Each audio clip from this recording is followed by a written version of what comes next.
If the spirit moves you to supersize your business, Sharon Horne-Ellstrom here with a little angel flying around you, the kangaroo, to grow and supersize your business. Our idiom, our expression today is if the spirit moves you. And of course, it means you'll do something if you feel compelled to do it. You do what you want, right?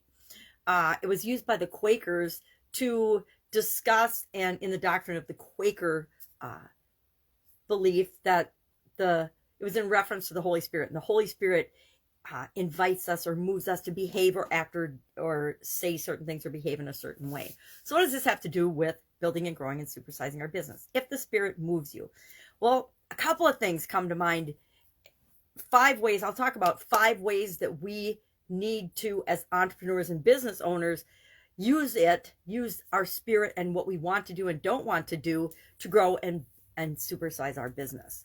I'll also talk about and add some of the things that I think are missing from that list, because I think there's a whole lot more to it than what's on it. And I'm not going to cover everything, just a few things that over my life and my experience I have found to be most important when it comes to doing what we want to do, doing what we feel like doing, right? Every job, every career, every business, every industry I've been involved in, there are things that I love about it, that I love to do. There are also things that stink, that are just no fun to do at all, but they have to be done.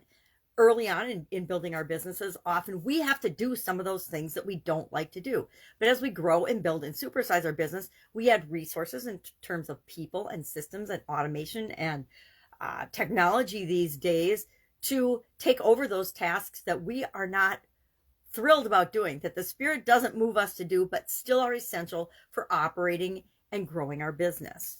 So what are 5 ways and 5 things we need to cultivate as business owners and leaders and entrepreneurs in order to grow and build and supersize our business? Number 1, we need to practice learning and growth.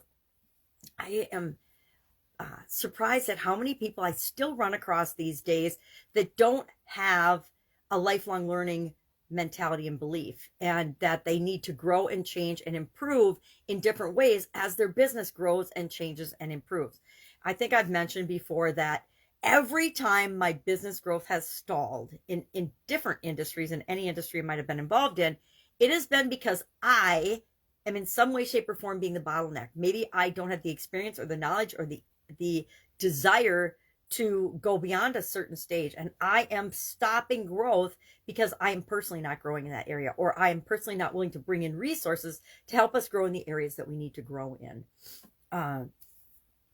So personal growth and development has got to be a lifelong journey, actually, in my opinion, but in a lot of experts and a lot of people that are growing and building and supersizing their business, they would share that opinion as well. Number 2, we need to set goals. We need to then make daily progress toward our goals. It's why I do an annual challenge, because I set a big goal for the year and then we break it down into little bite-sized pieces, and we do one little thing every day that moves us toward that big goal. Number 3, we need to get comfortable with being uncomfortable. I don't know whoever told us that life was going to be easy and comfortable all the time.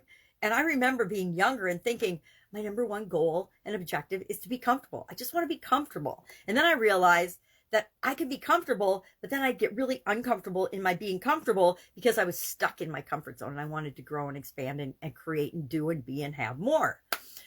So we need to just get comfortable, stretch in that comfort zone all the time, which is part of learning and growing and practicing and prioritizing learning and growing, because as we learn and grow and know more, it's easy to push the envelope and to push the edges of our comfort zone out. Number 4, we want to embrace risk. We need to find ways to love change and challenges and solve problems and see opportunities. There's an opportunity in every problem that arises in our life, in the life of the people that we serve, in the world, right? Every problem has within it opportunity, the opportunity to solve that problem and provide that solution to other people. Number 5, we want to spend time with other smart entrepreneurs and business owners, hopefully that are doing better than we are, because we always want people to pull us up and challenge us, but people that are like-minded. And in some circles, in some industries, it's really, really hard. And a lot of times we think that we're the only one that thinks the way we do. But the truth is there are literally thousands and thousands, if not tens of thousands of people that think like we do. And our job isn't to change anybody's mind. It's to find those people that we're for, that we're here for, that we're here to change their lives and they're here to change our lives. So what are some other things I think about this particular topic, if the spirit moves you? We need to focus on our strengths. We need to focus on the things that we're good at. And then I think, like I said, prioritize learning and growth. As we do that, we'll figure out and we get more clarity on what is for us and what isn't for us. And then we get people, we team up with people, we hire people, we join forces, we do what we have to do to get the people and the resources that we need to create what it is that we want. But if we focus on our strengths and let everybody else focus on their strengths, instead of trying to fix things that probably aren't broken, they're just not things we like to do, we're spending our time and energy to create more of what we want and do more of what we want, and not focusing on the things that we're not good at. Let the other people, let the competition focus on fixing their problems or their weaknesses. We need to do what we love, what feels good to us. And I didn't do this for a lot of years, and it wasn't until I had some major health challenges that I said, wait a minute, I don't have to do any of this stuff. Who told me I had to do all these things I hate doing? And that's when I really started to look at and ask myself, how does this make me feel when I have to do this thing? And if it makes me feel rotten, I'm going to find someone else to do it if it has to get done to grow and build my business. But if it makes me feel good, those are the things I'm going to spend my time and energy on. If we create habits, number 3, if we create habits and routines and automate things and automate steps and things that can move us toward our goal, that will always help us achieve and move in the direction we want to move. Doing an annual challenge to do one little thing every day that improves us, and we're breaking it down by the different life framework areas. And the whole purpose of that is to make daily action and daily changes automatic. So it doesn't feel like we're working hard to achieve something. We're just doing a little bit every day. And then I would say we need to hold ourselves accountable. We need to do what we say we're going to do. We need to hold ourselves accountable to the results that we want to get, the goals we want to achieve, not necessarily the how we're going to get there or who's going to help us get there or the actual plan of how we're going to achieve those goals. We want to just focus on the end result, and then as we learn and grow and become more entrepreneurial and get connected and improve our network and grow our business, the right resources come and we let the pieces more fall into place than having to dictate every single thing. I used to, and I still schedule my time, but I schedule it in blocks for different activities and different things. I don't have a detailed plan that I have to follow to the minute. Now, I might have been like that in corporate America, but I'm not anymore. But we want to hold ourselves accountable. We want to do what we say we're going to do. And even if we don't feel like it, once we commit to doing something, we need to be true to ourselves and true to our word, not for other people as much as for ourselves.